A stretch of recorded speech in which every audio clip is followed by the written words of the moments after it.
अऊज़ु बिल्लाहि मिनश्शैतानिर्रजीम। बिस्मिल्लाहिर्रहमानिर्रहीम। का सूरे काफ सबसे पहले कहाँ नाजिल हुई? का मक्का मुकर्रमा में नाजिल हुई। दूसरा, सूरे काफ में रुकू कितने हैं? का 12। जितने बनी इसराइल में थे उतने 12 इसमें भी, सूरे काफ में भी। आयतें कितनी हैं? का बनी इसराइल में 111 थी, इसमें 110 है, एक आयत उससे कम है। ठीक है। रुकू की तादाद और आयतों की तादाद का, रुकू 12 है, आयतें 110 है। कहफ नाम क्यों रखा? तो कहफ का उर्दू में जो माना होता है पहाड़ी गार, जो पहाड़ों के अंदर गार होती है उसको कहा जाता है अरबी में कहफ, अल कहफ। इस वजह से कि इस सूरत के अंदर अल्लाह तबारक व ताला के कुछ मुक़द्दस बंदे जो अपने ईमान को बचाने के लिए उन्होंने अपनी पूरी बस्ती को छोड़ दिया, या अपने रिश्तेदारों को, अपने इलाके को, अपने गांव को, अपने शहर को छोड़ करके पहाड़ों के अंदर बसेरा करने चले गए ताकि उनका ईमान महफूज रहे। इसलिए उन्होंने गार में पनाह लीना। अल्लाह ने उन गार वालों का तस्किरा अपने कुरान मुकद्दस में फरमाया। तो इनकी मुनासिबत से इसका नाम सूरह काफ रखा गया, यानी गार में रहने वाले। ठीक है। अब इसके फ़ज़ाइल में दो हदीसें मैं आपके सामने पेश करूं कि हुज़ूर अकरम नबी मुजस्सम सल्लल्लाहु ताला अलैहि वसल्लम का फरमान आलिशान है कि जो शख्स जुमा के दिन सूरह कहफ की तिलावत करेगा, जुमा के दिन से मुराद पूरे 24 घंटे में कभी भी, जुमेरात की शब से लेकर जुमा की शब पूरी हुआ आएगी, दूसरी 24 घंटे के अंदर अंदर कभी भी तिलावत करे, जो शख्स जुमा के दिन सूरह कहफ की तिलावत करेगा तो आइंदा जुमा तक, एक जुमा से दूसरे जुमा तक उसके लिए ख़ास नूर की रोशनी होगी।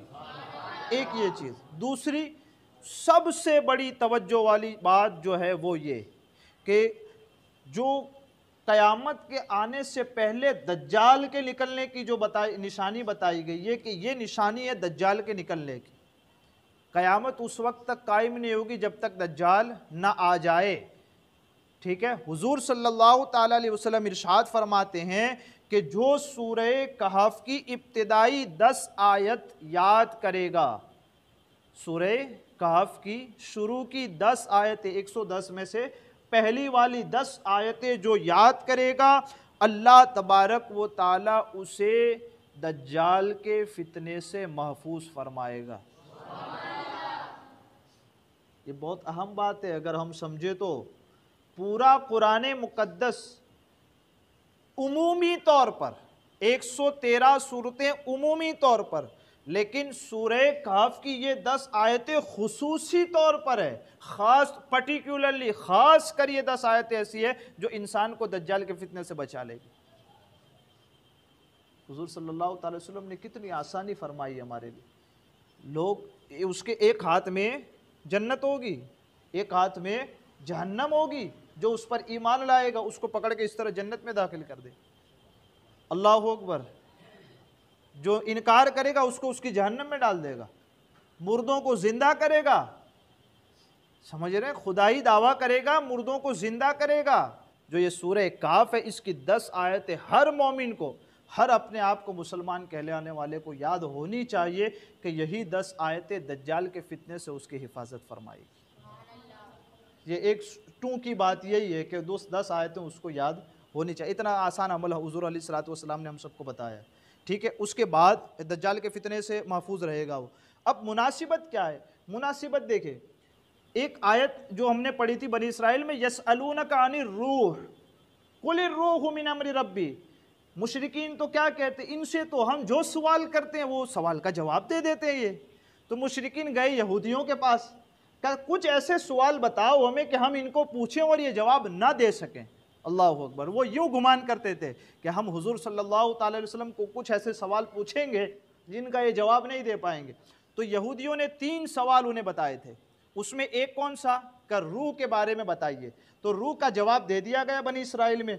दूसरे 2 सवाल और पूछे थे। कहा वो 2 सवाल कौन से थे? कहा तुम वो गार वालों के बारे में हमें बताओ, ये एक। दूसरा, तीसरा सवाल का हज़रत ज़ुल्क़रनैन के बारे में हमको बताओ, वो बादशाह जिसकी सल्तनत सूरज निकलता था वहाँ से लेकर जहाँ सूरज डूबता था वहाँ तक थी, हज़रत ज़ुल्क़रनैन। ये यहूदियों ने 3 सवाल मुशरिकीन को सिखाए, मुशरिकीन ने हुज़ूर अलैहिस्सलाम से पूछे। तो एक सवाल का जवाब सूरह बनी इसराइल में दिया गया है रूह के बारे में। अब जो 2 सवाल बचे थे उन 2 सवालों का तफसीली जवाब सूरह कहफ के बारे, असहाबे कहफ के बारे में, और दूसरा हज़रत ज़ुल्क़रनैन की सल्तनत के बारे में पूरी तफसील के साथ सूरह कहफ में बयान किया गया। तो ये मुनासिबत है बनी इसराइल की और सूरह कहफ की। दूसरी मुनासिबत क्या है कि एक आखिरी आयत जो सूरह बनी इसराइल की है, वक़ुलिल हम्दुलिल्लाह, महबूब फरमाइए कि अपने रब की हम्द करो। यहाँ हुक्म दिया गया ना। अब जब सूरह कहफ की इब्तिदा होगी, अल्हम्दुलिल्लाहिल्लज़ी, सूरत के शुरू में अल्लाह तबारक व ताला की हम्द से इस सूरत को शुरू किया जाएगा। का बनी इसराइल में अल्लाह की हम्द करने का हुक्म दिया गया, सूरह कहफ में उस हुक्म की तामील की गई और शुरुआत में अल्लाह की हम्द से सूरत को शुरू किया गया। ये चीज़, ये मुनासिबत है। जो मज़ामीन है इसको थोड़ा सा समझ लीजिए, 2-3 मिनट में मैं बात ख़त्म कर देता हूँ कि सूरह कहफ, इसमें 3 अहम वाक़यात हैं, 3 सबसे अहम वाक़यात हैं। पहला वाक़या किसका है? असहाबे कहफ का, गार वालों का। दूसरा वाक़या हज़रत मूसा अलैहिस्सलाम और हज़रत ख़िज़र अलैहिस्सलाम, हज़रत मूसा का साथी और दोस्त बनाया था अल्लाह तबारक व ताला ने हज़रत ख़िज़र को। तो हज़रत मूसा अलैहिस्सलाम और हज़रत ख़िज़र अलैहिस्सलाम दोनों नबियों की अज़ीम शान मुलाकात का तज़किरा है। पूरा किस्सा आएगा आयतों के साथ, उस वक्त हम आपको तफसील से बताएंगे। और तीसरा हज़रत ज़ुल्क़रनैन रज़ियल्लाहु ताला अन्हु का। ये 3 अहम वाक़ये ज़िक्र किए गए। और इन तीनों वाक़यों में असल में है क्या? इन तीनों वाक़यों के अंदर पहले ये हमारी ज़िंदगी के साथ टच करते हैं। किस तरह?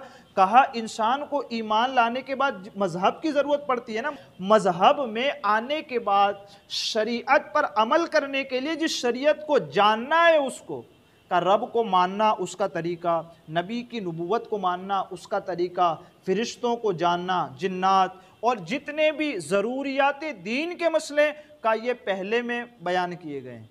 दूसरे के अंदर का ये जो मुलाकात का तज़किरा है ना, इसमें शरीयत के साथ तरीक़त और तसव्वुफ़ की तालीम दी गई है। रब की मारिफत का तरीका बताया गया है, बंदा रब के करीब कैसे पहुँचे इसका तरीका बताया गया है।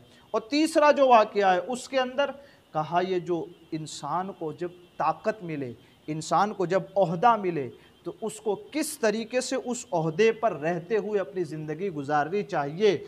जुल्म न करे, अदल इंसाफ कायम करे, अदल व इंसाफ कायम करे, जुल्म को दूर करे, खुद भी अच्छे तरीके से ज़िंदगी जिए और दूसरों को भी अच्छे तरीके से ज़िंदगी जीने की तरगीब और तालीम दे। ये 3 वाक़ये बयान किए गए जो हमारी पूरी ज़िंदगी को टच करते हैं। तो हमें एक तो इसको सुनने की हम सबको पाबंदी करनी है। अल्लाह ताला हमसे वो काम ले, हमें भी हिम्मत दे, आपको भी वक्त दे, ताकि आप यहाँ पहुँचे और इस सूरत को सुने और दज्जाली फितनों से हम खुद तो बच सकें, अपने घर वालों को भी बचा सकें। अल्लाह ताला मुझे आपको कहने सुनने से ज़्यादा इल्म और अमल की तौफ़ीक़ अता फ़रमाए। हमारे कहने आपके सुनने में आमदन सहवन कोई ख़ता हुई हो, अल्लाह अज़्ज़ व जल अपने हबीब के सदक़े उसे माफ़ फ़रमाए।